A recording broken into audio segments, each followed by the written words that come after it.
Yo, welcome to the Table Talk podcast, where we sit down, pull up a chair, and we get started. This podcast is designed to provide you packed full of information to help you with your training, nutrition, lifestyle, and well-being, where we interview myself through case studies to give you lifetime experience. And then we also interview high-performing individuals or other career-focused people who are looking to make changes in their lifestyle, training, nutrition, and well-being. So let's pull up that chair and let's go. Yo, welcome to Table Talk, where this episode is episode 51, and we're getting into the funny questions. We've had quite a few questions come through that are a little bit comical. For example, does lifting a tub of ice cream count as my strength training? And we're actually going to dive deep into each of these questions with, it depends, and we're then going to break down as much as we can. Now, before we go into that section, I have a big thing here where I'm here to say thank you to EG Channel. Thank you to Nozany68. So here comes my dyslexia where I struggle. So bear with me. Thank you, Cutterman Vines. Thank you, Positive Mind. How's Negative Mind going? Thank you, Evan Philip Limpedo, I believe. Thank you, Ray Vudamarie. Might be my dad, who's made an alias account. Thank you, Mr. Peggy Jr. Hope senior's okay. Thank you, E.G. SB Mara. Thank you, Dimitri Lucas, Michael Theme. Thank you, Ashandi Mori. Thank you, Muslim City. Thank you, Angela on the go. Thank you, name I cannot pronounce. It's in Chinese. So dash down line up to the other one, slash down, slight curve, dash down, and then a whole bunch of squiggles. Thank you, Jugger Pause.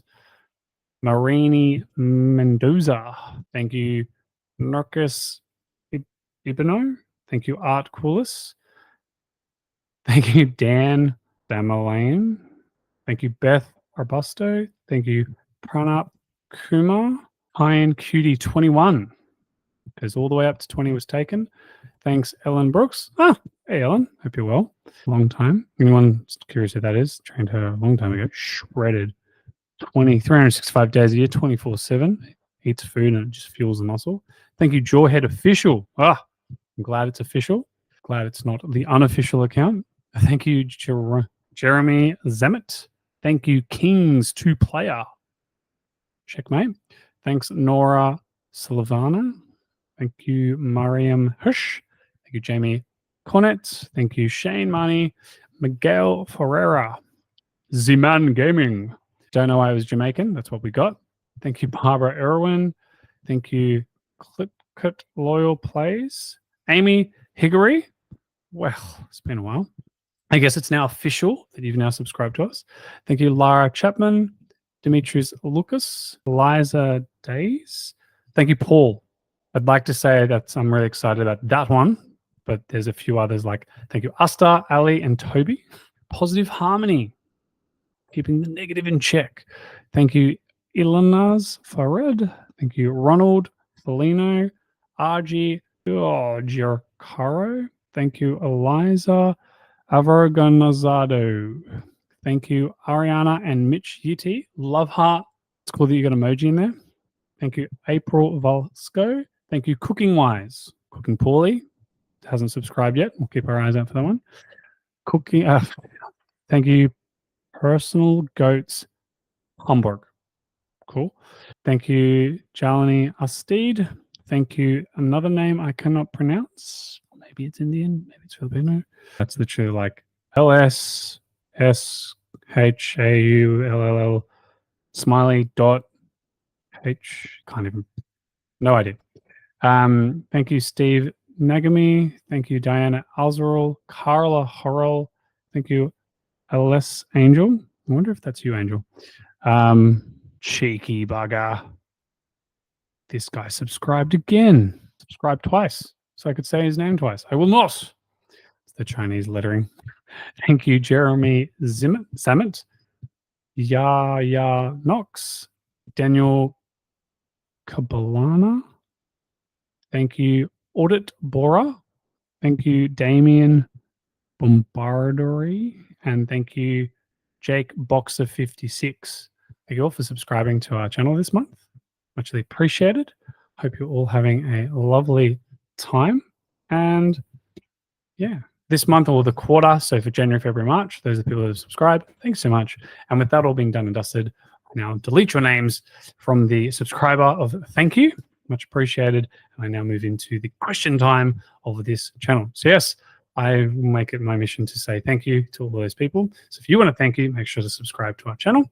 And if you're like, I want to see my friend, tell your friend to subscribe, and then we'll go from there. Now, fun fact, if you're watching this right now and you're like, man, I really feel like playing rock, paper, scissors. So ready, rock, paper, scissors, tune into the end and we'll see if I win or you win. And if I win, you subscribe to the channel. And if you win, I will send you a prize. What is that prize? You will have to wait and find out.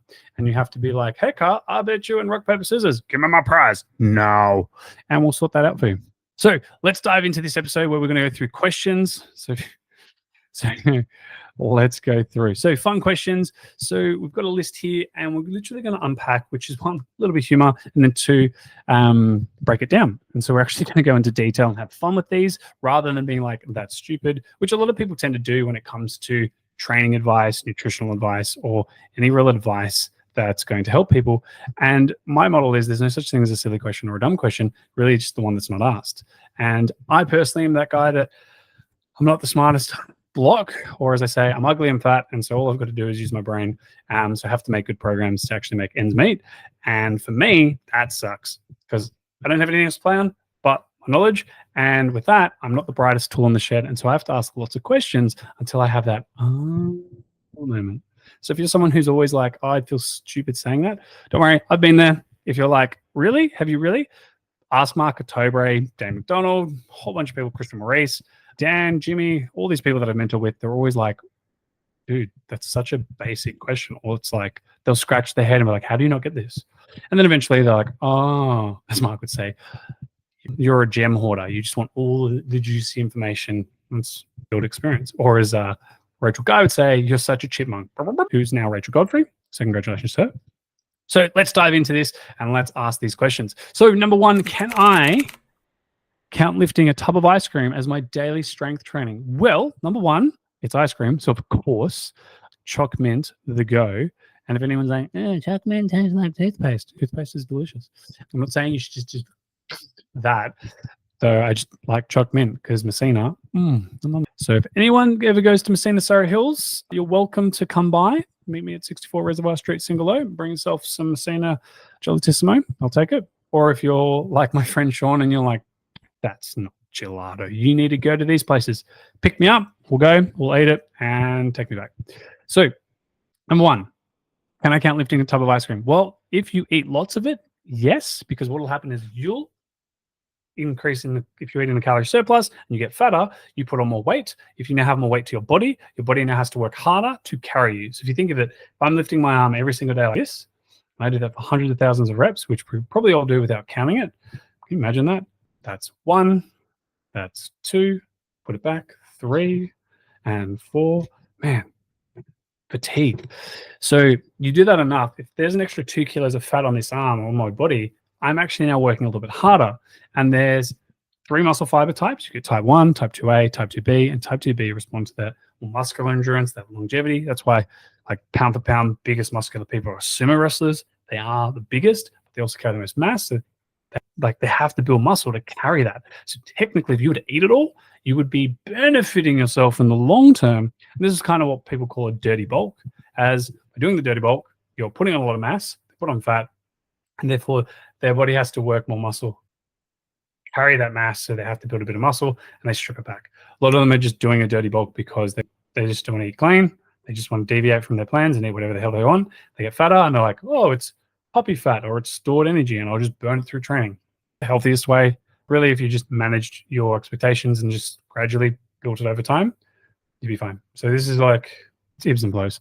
Now, if just to lift the tub of ice cream constantly, you would just have to do thousands of reps. Problem is, you'd be eating it, so you'd be making it lighter. So technically, you'd have to even do more reps to go to exhaust to failure of lifting that constantly. You would eventually get tired. Just hold your arm out and keep it there constantly, and eventually your arm will get tired, and to the point that you're like, oh, I can't do it anymore. That's just fatigue. So you would stimulate the muscle and it would have some muscle trauma, stress, and then you would lead to recover for a few days and it would get stronger. So then you do it in 2-3 days time, same thing, you probably could hold for longer. So you definitely can count lifting a tub of ice cream. However, doing it this way, probably not going to do it. So if you're going to watch a movie, have some ice cream, arms out in front is probably not how you eat your ice cream. This is how I do it. And your arms after 5 minutes will get fatigued. So you will utilize that ice cream that you're eating.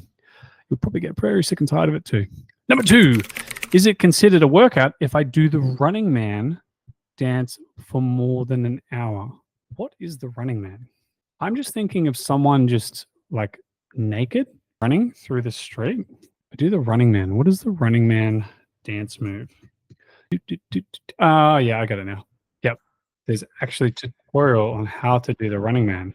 That is fantastic. Hair is incredible. Yeah, if you do the Running Man, yeah, you definitely can do that to dance for an hour. Like, does it consider a workout? Well, define what is a workout. So like a workout to me is causing enough stress to the body to cause adaptation. So if you can't facilitate an hour and you can only do 45 minutes, that causes you a level of stress to your body with adequate recovery, well then, yeah, that would be a workout. But there would become a time over time where it would be just come normal. Like there are people that cycle to and from work and most people consume say 2,000 calories. And so they're doing their exercise and then they start to cycle to work and they're like, I can't lose weight anymore. It's like, yeah, because your general need has now exceeded what your baseline was. So now you need to actually bring that up. And people tend to forget that, but the body will adapt at that and bring it back down, which is probably really crappy. Do more, eat more, and sustain that level. So when you stop cycling, that's just your new norm. So yeah, you could definitely do that as long as you enjoy it. I don't see myself doing the Running Man for now, unless I was with Kate and I was wanting to go to work and she's like, you're so embarrassing. And I'm like, haha. So yeah, you definitely could. Just gets the body moving more compared to sitting down. Number 3, how many jumping jacks do I need to do to earn an extra slice of pizza? None. You don't need to do any jumping jacks to earn an extra slice of pizza. You bought the pizza or your friend bought the pizza and now it's free, so it's even better. But you bought the pizza, you get the slice. Fun fact, if you want to double down, get 2 slices, fold them together. You've now doubled your slice of pizza intake in the same time. No extra time was needed. Oh, so good. Folded pizza. Love it. Comment below, have you ever had rolled pizza before? I remember having it ages ago and it was amazing. It's pretty much pizza rolled up. Yeah, I'm not a fan of the pizza is a combination of protein, fats, and carbs. And usually when you are training, you're going to be utilizing glucose, so carbohydrates more. So the majority of that pizza being protein and fat isn't going to really be utilized until you're actually just resting and sleeping. So the question would be is like, how much pizza are you going to eat before you go to bed? So if you have 6 slices of pizza and it causes you to be like, oh, I need the pillows, babe. Give me the pillows. And you can't really fall asleep and increases your core temperature, well, then really I wouldn't be doing an extra slice. I would find out how much can you eat so then you can sleep. So then you get more sleep, which then increases your recovery and your body burns more fat. So therefore, how many hours of sleep are you getting? And if it's not 8 hours, maybe work on having an extra slice of pizza and sleep an extra hour and utilize it more effectively. Number 4, can I achieve a 6-pack abs by laughing uncontrollably during comedy shows? Can I achieve 6-pack ab? Well, technically, yes, because you have 12 abdominals already. And by laughing, uncontrollably, you're contracting all of those muscles. And so therefore, technically, you already have those muscles already. Huzzah. Can I achieve a visible 6-pack abs by laughing uncontrollably? Over time, you could, because it would increase your energy output. And so therefore, the body would be happier and healthier. And a happy, healthy body doesn't want to store lots of fat. So therefore, you'll get leaner enough to see visible abs.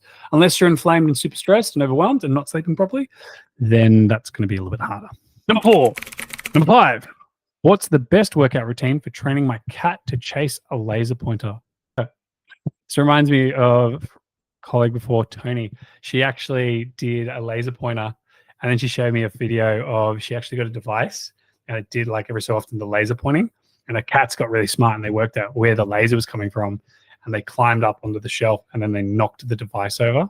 So you can get devices and toys, but cats are smart buggers, and they'll eventually work it out.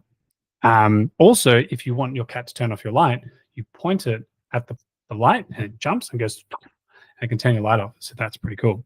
I'd really just say have fun with the cat, because then you get to enjoy yourself. The cat can have a bit of fun. I'm also not a cat, so I can't truly speak to this. However, I would say if you wanted to get the best workout regime for your cat is have a consistent, regular routine every week. Let's go back into number 6. Is it possible to burn calories by vigorously air drumming to my favorite song? Yes, as your arms are moving and increasing your daily NEAT, therefore increasing output of energy. So I'd be curious to see what vigorously air drumming means to you. Some people are like, yeah, favorite song. Or are you like crazy fast? Yeah, I'd really like to know what vigorous means, because obviously depending on the speed and the output will lead to that. And are you like sweating? Favorite song? Are you also singing? That's another question I'll ask. Number 7, can I replace dumbbells with bags of marshmallows? Sweatier workout. Oh, a sweeter workout. Got it. I'm like, yeah, well, yeah, you can replace. That's a lot of marshmallows.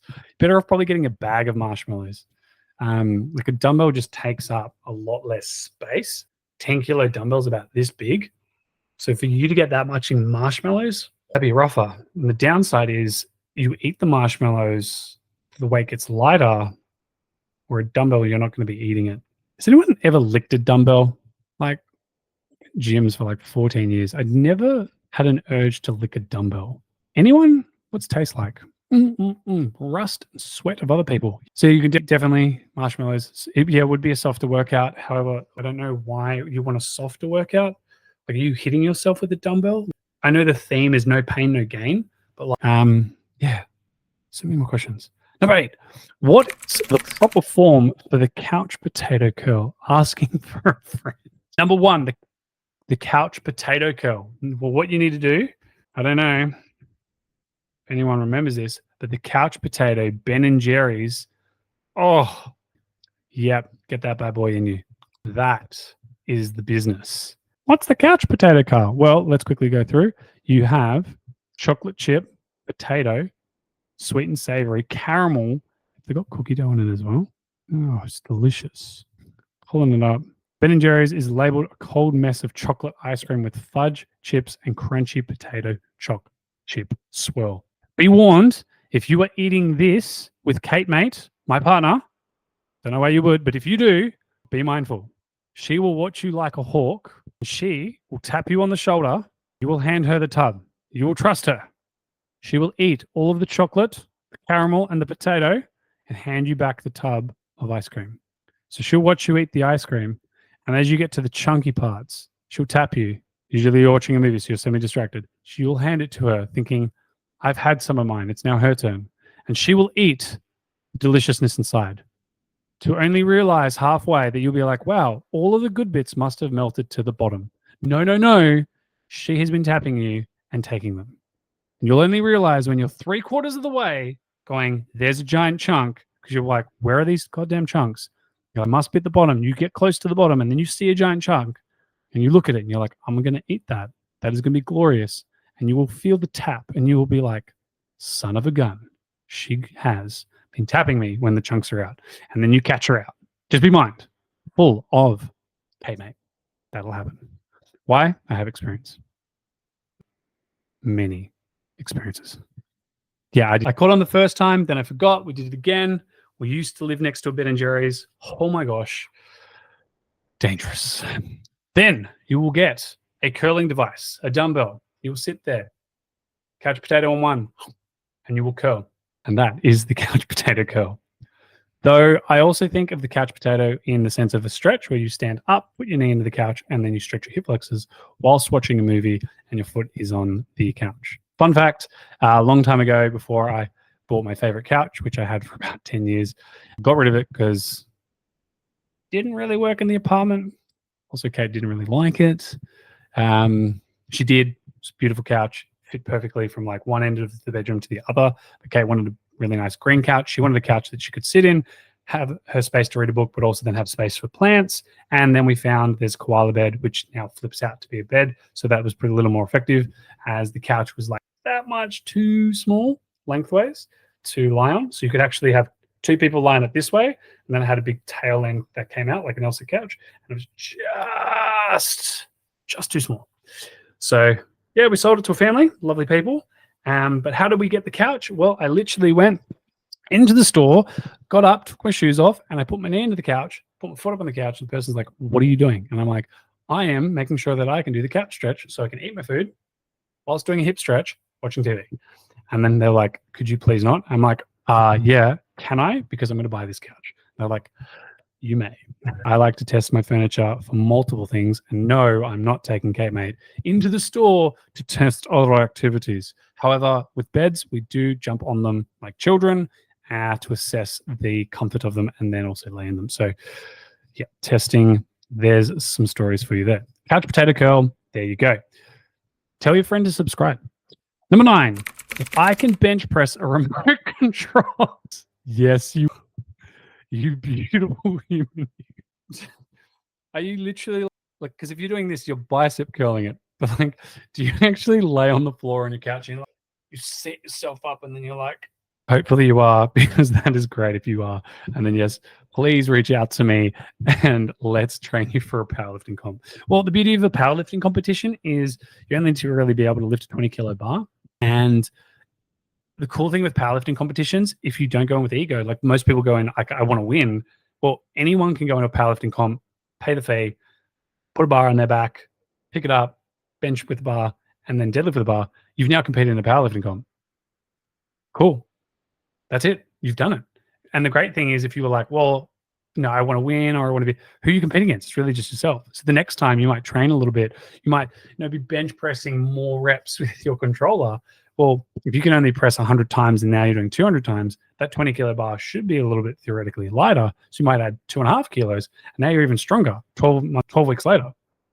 Imagine doing that let's calculate that. So if we were to do this for 50 years by a quarter, so that's 280 quarters, times that by a 5 kilo increase, you'd be pressing 1,000 kilos. Incredible. Let's go 2.5. Yeah, 2.5. That's 500 kilo bench press. So yeah, you should do it. Go for it. I believe in you. That's 5, 25, 30, 35, 40. Gone up 20 kilos within the year. Mate, that's a game changer. Where if the people that are always competing and always pushing to be the best, they do 100 kilos and then in a year's time they do 110. You are, by relative percentage, better. You've gone 100% improvement where they've only gone up 10%. So yeah, that would be, can you imagine that person rocking up to their first comp, benching a bar, and then in a year's time going, you all suck because relatively I have improved 100%. You've only done 10%. Man, the ego. Oh, you would crush them. They probably would beat you up in an alley. Though knowing it, shout out to David, Ben, and Mitch. These are like some of the biggest, strongest guys that I know. Sebastian Orr as well. They are the loveliest people. They would literally, I can see them walking up to you and they'd be like, "Great job, mate. Great job." And they would probably just give you tips and pointers. Saw in your form. Loveliest guys out there. So you probably actually wouldn't rub them the wrong way. You would rub some of the wrong people the wrong way, which you probably wouldn't want to learn from or speak with anyway. So cool. So yeah, you should compete. Moral of the story is compete in your powerlifting competition. Find the biggest, scariest people. Talk to them because they're the loveliest people. Or check out the people I just mentioned, and they would definitely be people that you can network and connect with. And I would personally love to train you if you are that person pressing the remote control. Whoever you are, please reach out. I want to help you compete in powerlifting because I love making people strong. And if you're going from a remote control to a barbell, game changer. Next up, number 10. How many selfies should I take during a workout to maximizing my gains? 0. As social media would say, for the men, show us your arms, show us your upper body. Don't show us your legs. And then for the ladies, show us your legs, show us your glutes. And therefore receive all of the compliments to maximize your gains. No selfies required for gains. Though I would say maybe take a selfie a week and look at it to track your progress, to make sure that what you're doing is actually working for you, not, which is something that I do on Sundays with my partner. So she takes photos, boop, boop, boop, and I just review each week. Number 11, is there a yoga pose for improving my ability to reach snacks in the top shelf. Amy, is this you? I feel like this one is you. To improve, well, you've got to increase your reach. So I would say passive hangs. It depends where the snacks are. So if it's above you, I would be using passive hangs to lengthen and stretch. If it's below you, I would be working on toe elevated hip hinges, back extensions to strengthen your end range mobility so you can hinge more to bend down and grab the snacks. I also do enjoy bending. I do enjoy bending over. I do enjoy things that are lower because then like I'll bend over and I'll stretch. So shout out to Kat. She used to tell, I remember it's like, she's like, I love when I have to grab things down low because I'll use it as a stretch. And I was like, what are you talking about? Bend your knees. She's like, why would I do that? Why would I bend my knees when I can get a beautiful stretch? Just like bending over, hold that stretch, stretching the hammies, and then grab the pen off the floor and then stand up. I need a stretch. I might as well just neat it, which is no extra time. And yeah, that was really cool to hear someone say it. And I remember being the gymnastics coach at the time. I was like, what? No, you've got to come to the class and you've got to do the exercise. And Kat, I remember Kat. If anyone knows Kat, she's like incredible person, trapeze, acrobats, circus, and just calls it as is. And she's literally like, why would I pay for something that I can get for free? Oh no, I now have to stretch my hamstrings to pick up that pen compared to spending $60 for a class. My brain was like, well, yeah, do the class. She's like, are you serious? Yeah, funny one. So yeah, yoga poses, you could do child's pose, you could do warrior. Though my brain's now picturing people doing poses like you should do chaturanga dandasana. So, you know, you go into your down dog, you roll through, grab the snack, put it in your mouth, cobra, roll back, and then roll up and stand. And you bring your hands together overhead into the mouth. So yeah, you could totally do that sequence and do that. Number 12, can I consider lifting my mood as a substitute for lifting weights? No, you can't. Yeah, like some moods just cripple us. And I feel really numb at the moment with like a certain on my mind. And so like the problem is you got to remove it, park it there and come back to it. Remember yesterday I was like, oh, it's just knocking me around. Oh, and then I parked it and then woke up the next day. I was like, this morning I'm like, oh, I know what it is. I know what to do. I was like, damn, what was that thought yesterday? So in a way, that mood will like slump you. It will actually hinder the progress because posturally you'll be like, compared to more open, which then is using your postural muscles to hold you upright. So in a way, I would say you could use your mood, but it might not benefit the postural element to improve the structure, which is why we lift weights, to train to improve our bodies, to make it stronger and more resilient. So not quite. You could if you said I wanted to have bad posture. What's the recommended cool down routine after intense video game session? These questions are great. So have you been doing this? Then you go the other way. Yes. For those that are listening, I've just done a thumbs up and I just got fireworks from the new update on the computer. So if your thumbs have been gone this way, go the other way. I would say if you finish your workout routine, roll the wrists together. So interlace your fingers together, push your elbows in, and then just roll through the wrist, open the wrist up, go finger pumps, yeah. And you pull that wrist back so you're opening that palm. And also a nice warm shower. That'll loosen up those muscles. So there you go. There's the effective cool down routine. Just love it.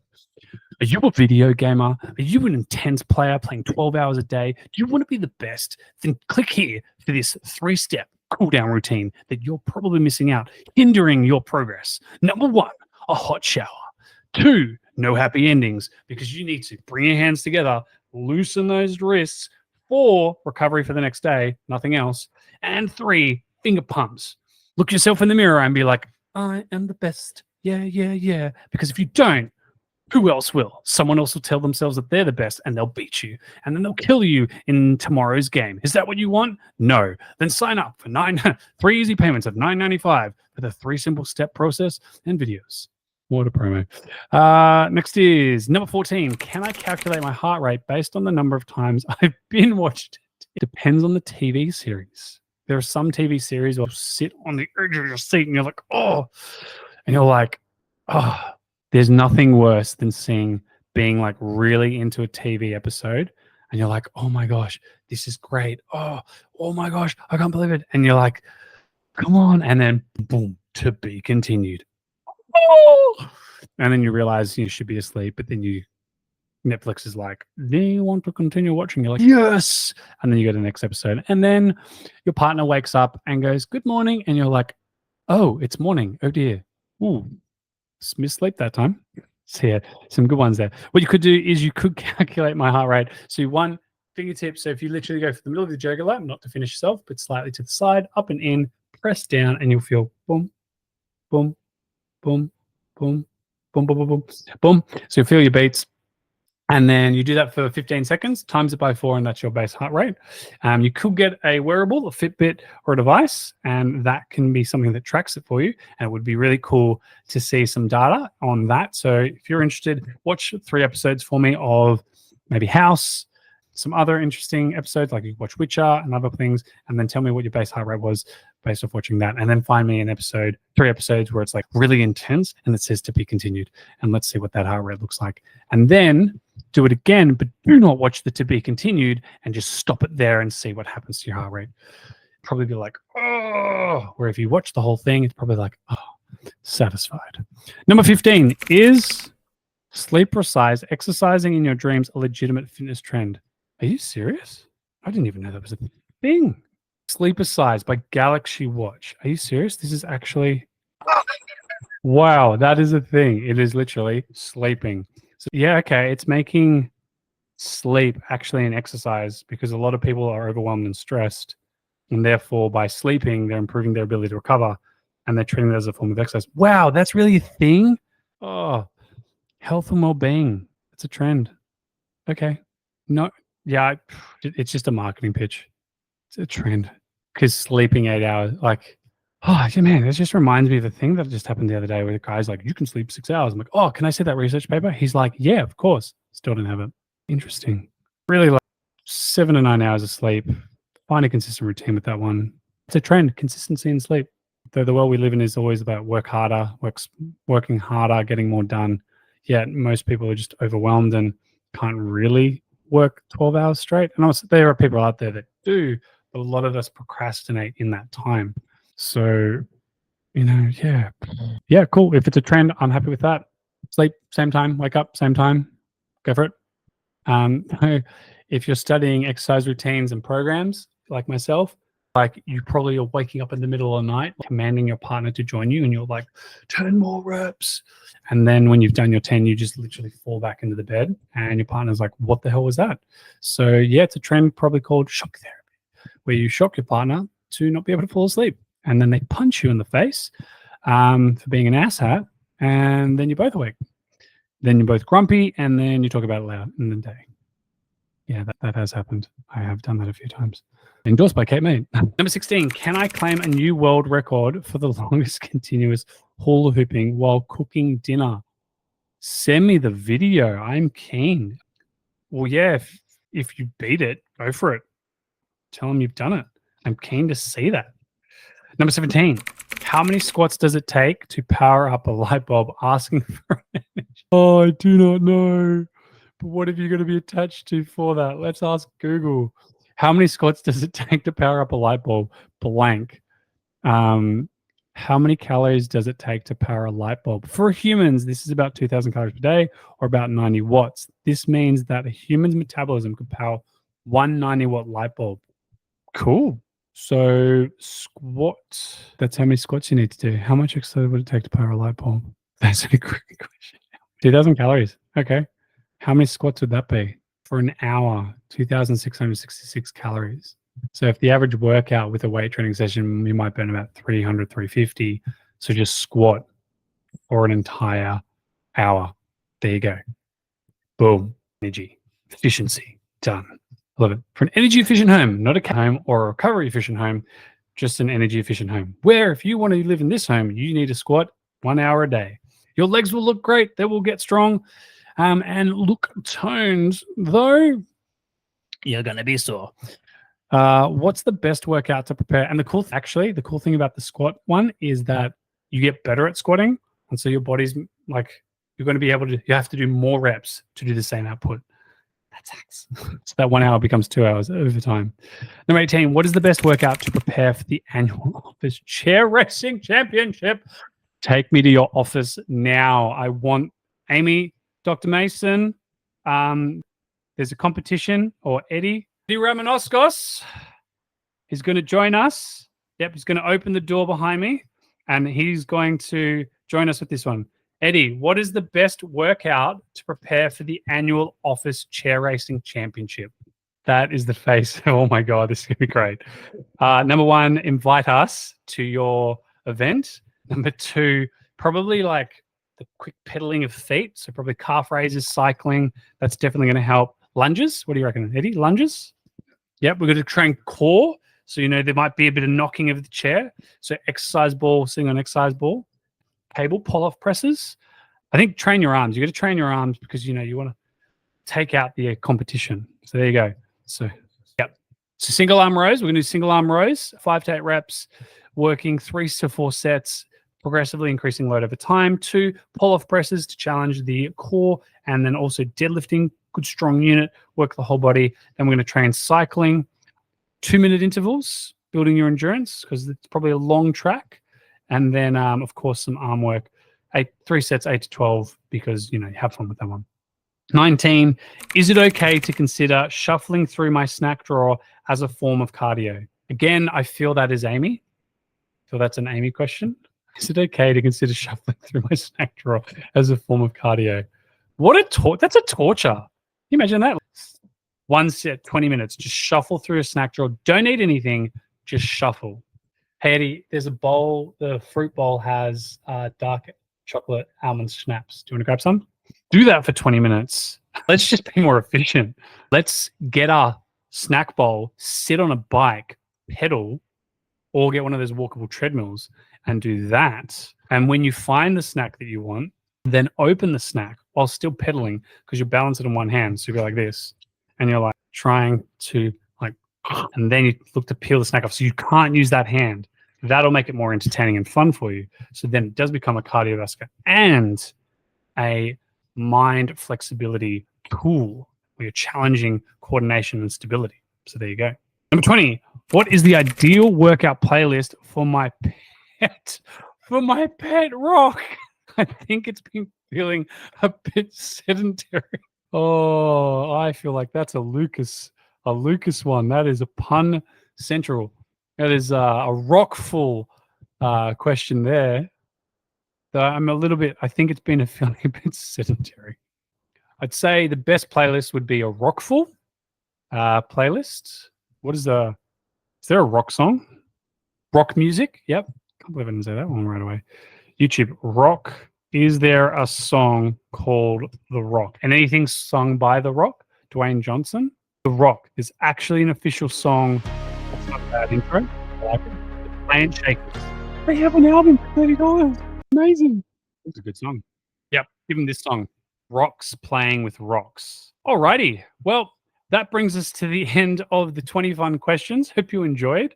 As we do each week, we get a list of questions and we put them through. We've got about 10 more weeks of questions to work through, so we're always updating it. There's no such thing as a silly question, as you can see, fun and enjoyable, and we still take them seriously, and it's always up to interpretation. Though, till next time, adios, amigos. Hey, thanks so much for joining the episode of Table Talk today. We hope you found some helpful tips and inspiration in staying healthy and fit, even with a busy schedule. Be sure to subscribe to our podcast, stay tuned for our next conversation. Until then, keep prioritizing yourself, your health, your fitness, and we'll see you on the next Table Talk.